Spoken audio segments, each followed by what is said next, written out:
जेके news break. इस समय अगर बात की जाए तो हमारे काउंसलर भी जीते हुए हैं और व्यापार मंडल के प्रेसिडेंट भी हैं बिट्टू जी। और अगर बात की जाए तो लगातार जो है व्यापारियों के साथ ये जो भी कार्य होता है साथ होके करवाते हैं। और कोई भी अगर बाहर से वीआईपी आता है तो व्यापार मंडल का जो भी बातें होती हैं उनके सामने रखते हैं। और ख़ासकर आज हम इनसे पूछना चाहेंगे कि जिस तरह से व्यापार मंडल की तरफ से भी प्रेसिडेंट एज ए प्रेसिडेंट वो मिले और माई टोन और माई प्राइड की बात करें तो इन्होंने क्या क्या काम रखे और किस तरह से जो है बदलाव चाहते हैं। जी राकेश जी, शुक्रिया आपका, आप आए। तो मैं आपको ये बात बताना चाहता हूँ कि जब हमारा ये प्रोग्राम चला 2 दिन पहले, माई टोन माई प्राइड मैडम आई, तो वहाँ पे हमारी डिस्ट्रिक्ट एडमिनिस्ट्रेशन पूरी थी, हमारे डिस्ट्रिक्ट अफसर जितने भी डिस्ट्रिक्ट के हेड हैं वो सारे वहाँ पे थे। तो हमारे जो कौंसल साहिबान थे वो भी सारे वहाँ पे थे। पहली हमारी 10 बजे से लेके 11 बजे तक मीटिंग का टाइम रखा गया। तो उसमें जो हमारी तरफ से शहर की तरफ के जो हमें प्रॉब्लम आती थी बाढ़ की या पूरे शहर की, उसमें सबसे पहला मेरा पॉइंट ये था कि शहर के अंदर 73 साल हो गए हमारा मुल्क आज़ाद हुए और रजौरी में आज तक हमारा कूड़ा करकट नहीं संभाला गया, कूड़े करकट की कोई जगह नहीं मिली। जब भी कोई ऑफिसर आया उसने कहा हमने वो जगह आपको दे दी, वो जगह। आज 2 साल हो गए हमारी म्यूनसिपैलिटी बने हुए। अगर हम शहर के कौंसल जीते हुए हैं हमारा भी फ़र्ज़ बनता है, तो हमने तो बात ही करनी है, बात रखनी है, तो गवर्नमेंट से काम लेना है। तो हमने की जो बात थी तो वहाँ पे थोड़ा सा हमने प्रेशर भी डाला कि शहर के अंदर ये हालात हैं। उसके बाद एक मसला था हमारा पीएचई की पाइपों का। उसमें यह है कि 7.5 करोड़ रुपये का प्रोजेक्ट सेंक्शन है हमारे पास। तो जो भी ऑफिसर यहाँ पे आया, जो भी एडवाइज़र साहब आए, तो हमने उनसे पूछा, उन्होंने कहा जी आपका प्रोजेक्ट सेंक्शन है। फिर मैंने डीसी मैडम भी वहाँ थी, मैंने मैडम जी से कहा कि आप मैडम जी ऐसा करिए, डीसी साहब से पूछिए या एक्शन पीएचई से पूछिए वो कहाँ है हमारा प्रोजेक्ट, कहाँ 7.5 करोड़ रुपया वो हमारा। तो क्योंकि हमारे शहर में पानी गंदा पानी है, पुरानी पाइपें लगी हैं 50 साल पुरानी, तो फिर उन्होंने उसका भी जिक्र किया। अभी उनकी तो अभी डिटेल आई नहीं है उन्होंने क्या क्या किया। उसके बाद हमारा था एक हाइड्रो प्रोजेक्ट। आप पहले हम सुनते थे कि जब सारे शहर में लाइट बंद होती थी तो हमारा हॉस्पिटल की लाइट और डीसी ऑफिस की लाइट और पुलिस की लाइट, जितनी भी एसएसपी ऑफिस की, वो चलती थी। स्टाफ जो हाइड्रो का है पूरा हमारा यहाँ बैठा हुआ है, जो मशीनरी है पूरी हमारी वहाँ पे है, जो नहर चलती है हमारी जिससे हमारा शहर को फिल्टर का पानी भी आता है, 9 पॉइंट कुछ मीटर वो नहर है हमारी, वो भी हर साल जो है वो रिपेयर हो रही है। तो उसमें क्यों नहीं वो हमारी हाइड्रो चल रही।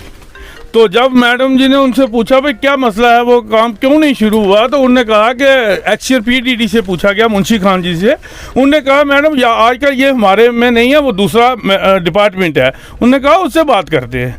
ये मसला था हमारा। उसके बाद बात था हमारा मसला जो सर्कल रोड का। हमारे शहर के अंदर 3 ब्रिज बन गए। एक बन गया डेली फार्म के पास, एक गुज्जर मंडी के पास बन गया, एक मुरादपुर आपने देखा होगा 5 पीर के आगे। तीनों जो ब्रिज बने हैं उनकी अप्रोच रोड ही नहीं बनी। यार क्या इंजीनियर हैं, हमें भी आज तक समझ नहीं आई। वो सिर्फ पार्किंग के लिए रख दिए, इतना पैसा लगने के बाद भी वो पार्किंग के लिए रख दिए गए ब्रिज। गवर्नमेंट को चाहिए था पहले अप्रोच देखते। सर्कल रोड के हालात देखो आप, सर्कल रोड सब तरफ से, क्या जो पुराने डीसी ये शुरू करवा के गए थे क्या वो काम गलत करवा के गए थे? आज सारी सर्कल रोड इन्होंने बंद की हुई है। उसका काम इनको करना चाहिए। शहर के अगर काम है, म्यूनसिपैलिटी हमारी है, हमें तो काम देखने हैं ना। हम शहर के लोगों, शहर वाले लोगों ने हमें वोट दिया, हमने उनकी भलाई के लिए काम करना है। उसके बाद हमारे आपने देखा होगा कि हमारे पूरे शहर के अंदर कहीं पार्किंग नहीं है। चाहे वो दुकानदार अपनी गाड़ियां लगाना चाहता नहीं लगा सकता, कस्टमर बाहर से आता है, कोई गाड़ी लगने की एक भी, ना प्राइवेट पार्किंग है हमारे पास तो ना गवर्नमेंट की। और यार इतना भी कौन सा मसला है, जितनी स्टेट लैंड है आपने लोगों ने ऑक्यूपाई की हुई है। उसके बाद मिनी सेक्रेटरीट का मसला कि हमारे कहीं बाहर से लोग आते हैं या हम भी लोग जाते हैं। तहसील ऑफिस हमारा आ गया तहसील के पास, तो डीसी ऑफिस आ गया हमारा मंडी में। तो किसी को कोई काम पड़ता है, अगर मिनी सेक्रेटरीट होगा सारे ऑफिसर साहिबान वहाँ बैठे होंगे, वहाँ काम हो जाएगा, एक ऑफिस से निकलेंगे दूसरे ऑफिस में चले जाएंगे। पहले जब हम बात करते थे, आज इसको 8 साल हो गए हैं काम, 2012-13 की बात है जब ये काम शुरू हुआ, 2.5 करोड़ रुपया वहाँ लगा हुआ है। तो जब हम बात करते थे ये कहते थे कि हमें सियासी प्रेशर है जी, ये पार्टी बोलती है वहाँ नहीं बनना चाहिए, दूसरी पार्टी बोलती है वहाँ आज तो एलजी का राज है। हमने मैडम को यही कहा, आज तो गवर्नमेंट है नहीं, आज तो आपको मिनिस्टरों का प्रेशर है कोई नहीं, तो आप इसको देखिए, देखो जो हमारे शहर के मेन पॉइंट हैं जो है।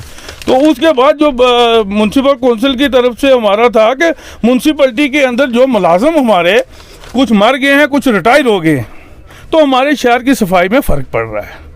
4 वार्ड इन्होंने एक्स्ट्रा बना दिया, कोई मुलाजम हमारा नहीं लगा नया, तो जो पुराने तो कुछ रिटायर हो रहे हैं, तो उसमें हमें थोड़ी सी बढ़ोतरी की जाए, तो उसमें मुलाजम दिए। उसके बाद रहा व्यापार मंडल का मसला।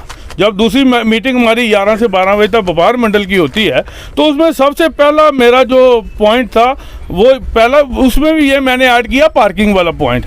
उसके बाद था मिनी वेयर हाउस।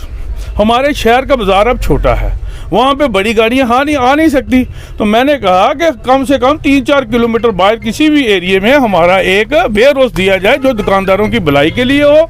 जब बड़ी गाड़ियाँ वहाँ आएँ तो उसके बाद हम छोटी गाड़ियों में शहर के अंदर माल लेके जाएं। तो उसमें मैंने ये बात रखी। उसके बाद था कि एक हेल्थ सेंटर जोरी के अंदर नहीं है, क्योंकि हॉस्पिटल दूर है, उस पर जाना मुश्किल है, कहीं गाड़ी नहीं मिलती, कहीं कुछ नहीं होता। कम से कम शहर के अंदर 2-3 हेल्थ सेंटर होने चाहिए जिससे कि हमारी भरपूरी हो सके, किसी का कोई नुकसान होता है तो हम उसको बचा सके। उसके बाद तो हमारा सब्ज मंडी का एक मसला, उसमें यह है कि हमें 11-12 लोगों को दुकानें आज तक सब्ज मंडी के अंदर मिली हुई हैं, बाकी सब आउट ऑफ डिस्ट्रिक्ट को मिली हैं। अभी हमारे पास 35 दुकानें बाकी हैं वहाँ पे। हमारा ये था कि 15 एप्लीकेशन वहाँ, 15 या 12 एप्लीकेशन हमारी वहाँ पड़ी हैं। 2010 में 20-20 हज़ार रुपये वहाँ पे हमारी CDR पड़ी हुई है लोगों की, दुकानदारों की।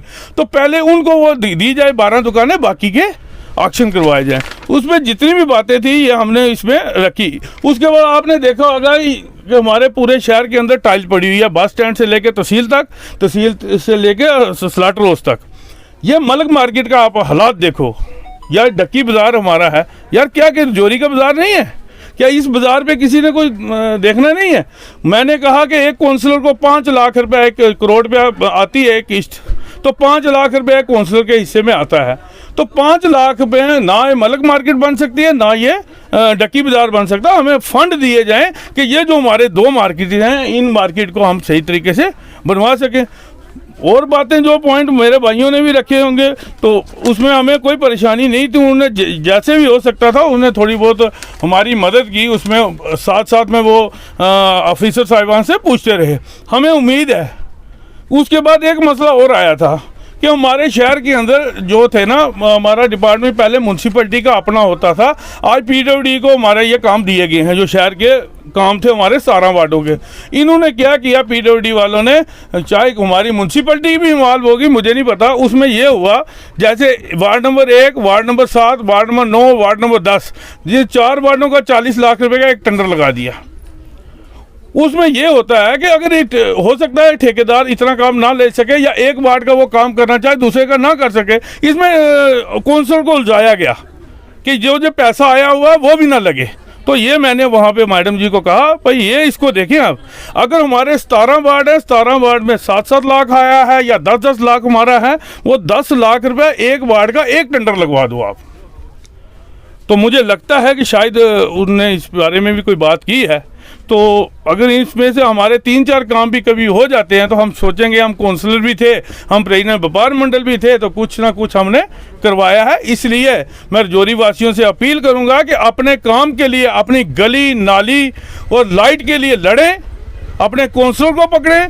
कहीं भी अंधेरा शहर के अंदर नहीं होना चाहिए, किसी के घर पानी के बिना कोई मेरा भाई नहीं रहना चाहिए, क्योंकि पानी ही एक मेन ज़रूरत है। तो अगर उसमें भी आज आपने वोट देके हमें जिताया हुआ है, अगर आपको कहीं लगता है कि हमारा काउंसलर साहिबान ढीले हैं, आप म्यूनसिपलिटी में आइए, हम आपके साथ चलेंगे और आपका पानी चलाएंगे, क्योंकि पानी पे सबका हक है। ये ना कि मेरे ओवरफ्लो करता रहे तो मेरा दूसरा भाई जो है वो बिना पानी के रहे। शुक्रिया, जय हिंद, जय भारत। जिस तरह से प्रधान साहब आपने व्यापार मंडल की बात करें, आप प्रधान हैं, तो हमने पिछले दिनों एक न्यूज़ कवर की थी सब्जी मंडी की। तो हमारे व्यापारी भाइयों का एक कहना था कि जो बाहर से आते हैं व्यापारी, गाड़ियां भर के सिटी में वो सामान सप्लाई करके चले जाते हैं और हमारी सब्जी मंडी में कहीं ना कहीं कमी आती है ग्राहकों की। और ख़ासकर जो शेड में बैठे हुए हैं, उन्होंने कहा कि ये पॉलिटिकल दबाव से या किस दबाव से लोगों ने जो दुकानें हायर की हुई हैं वो प्रॉपर बंद हैं, हम जो हैं बैठे हुए हैं शेड में। तो इस पर कहीं ना कहीं आप कृपा दृष्टि डालें। मैं यही बात आपसे कर रहा था, ये आउट ऑफ डिस्ट्रिक्ट लॉट है, चाहे वो जम्मू का हो, चाहे वो पुंछ का हो, चाहे वो उधमपुर का हो। मैंने पहले कहा कि 12 दुकानें टोटल हमारे डिस्ट्रिक्ट को, जो दुकानदार थे रजौरी वाले, हमारे इस टाइम 40 दुकानदार हैं सब्जी के होलसेलर रजौरी के अंदर, चाहे वो परचून कर रहे हैं चाहे वो होलसेल कर रहे हैं। अगर एक बाप ने पहले काम शुरू किया, आज उनके 3 बेटे हैं, तो उन्होंने भी तो वही सब्जी का काम करना है। उनको 4 को, 1 को भी दुकान नहीं मिली, अगर मिली भी 1 तो 3 कहाँ जाएंगे? तो उनकी सीढ़ियाँ वहाँ पड़ी हुई हैं, 15 लोग वो हैं, आप 15 को दुकानें दीजिए। इतनी देर सब्जी मंडी आज तो चलो कि हो गया, किसने उद्घाटन किया या क्या, हमें पता भी नहीं है इस चीज़ का। तो कल ये प्रॉब्लम हमें शहर में आएगी, क्योंकि कल लोगों ने काम करना। ये तो लॉकडाउन के कारण लोग पीछे बैठे हुए हैं, भाई अभी बाहर नहीं निकल रहे, नहीं तो आपने देखा होगा जगह जगह शहर के अंदर हर जगह लोगों ने सामान लगा के बैठे होते हैं, सब्जी जो बाहर से आती है वहाँ बेचते हैं। तो इससे अगर शहर वालों को अगर दुकानें मिल जाएंगी तो वहाँ से वो सब्जी मंडी चलने का सोर्स है। आपके बात का यही जवाब है कि अगर लोकल को दुकानें मिल जाती हैं, क्योंकि जो बंद है वो आउट ऑफ डिस्ट्रिक्ट वालों की बंद है, कौन जम्मू से आके यहाँ काम करेगा? वो तो सब लट कर रहे हैं। अगर 80-90 हज़ार रुपए की दुकान गवर्नमेंट ने दी है तो ये तो 10-10 लाख में सब लट करके जा रहे हैं। जिस तरह से प्रधान साहब ने बात की, उन्होंने कहा कि जो काम करने वाले हैं उन्हें वंचित रखा जा रहा है दुकानों से। और दुकानें हमने देखा है, हमने वहां पे विजिट भी किया था कि जो व्यापारी लोग थे वो प्रॉपर जो है शेड में बैठे हुए थे। तो जो काम करने वाले व्यापारी शेड में बैठेंगे तो जो इस काम में जो कि अगर बात करें तो इस व्यापार में है ही नहीं सब्जी के, तो वो दुकानें लेके बैठे हुए हैं। कहीं ना कहीं आउट ऑफ डिस्ट्रिक्ट के लोग बैठे हुए हैं। कहीं ना कहीं हमारी सरकार और कहीं ना कहीं हमारे जो लीडर हैं, इन्होंने पॉलिटिक्स खेलकर ये दुकानें लाट की हैं और गरीब जो व्यापारी है वो दुखी है। इस पर बिट्टू प्रधान जी ने कहा कि हमने जो हमारी 15 एप्लीकेशन लगी हैं, 20-20 हज़ार हमारा 2010 से लगा हुआ है, उनको दुकानें प्रोवाइड कराई जाए ताकि हमारी सब्जी मंडी प्रॉपर चल सके।